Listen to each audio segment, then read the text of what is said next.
I want to take you live to the House of Representatives. The Prime Minister is speaking on his government's tax changes. With real wages increasing for 2 quarters in a row, with our support for an increase in the minimum wage in the last 2 national wage cases that have had a significant impact on low-income earners. It comes on top of, in the aged care sector, we have benefited from the 15% increase in wages in accordance with the recommendations of the Aged Care Royal Commission, so that if you're an aged care worker, you've benefited from the increase in your wage to make sure that you can earn more, and now you'll benefit as well from paying less tax on that increased amount.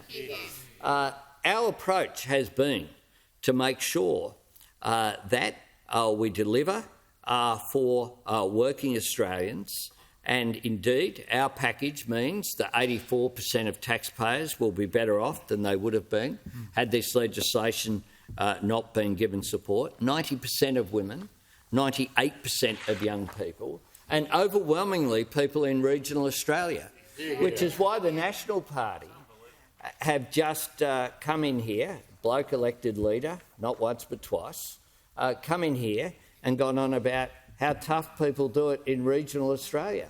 Well, how about they had a political party that stood up for them?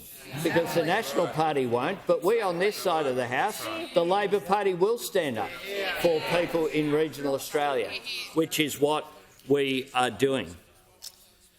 It is crystal clear that every taxpayer needs and deserves a meaningful tax cut, and that's what this legislation will do. We want Australians to earn more and to keep more of what they earn. The Coalition want people to work longer for less. A modest position that was carried just last week in this parliament to allow for workers to not be punished for being on call 24 hours a day, 7 days a week, is going to be overturned by those opposite.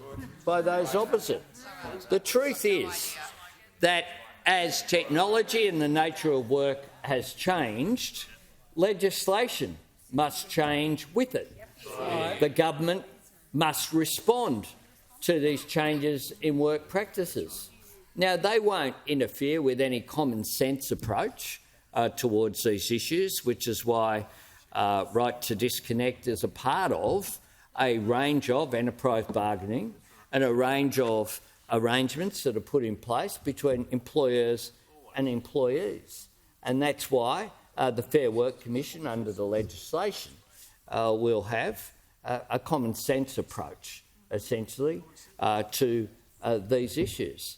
We know there are times... The Prime Minister there making the case for his government's changes to tax and then targeting the Coalition on their commitment to roll back the right to disconnect, which was articulated by Peter Dutton on Sky News on Sunday Agenda just at the weekend.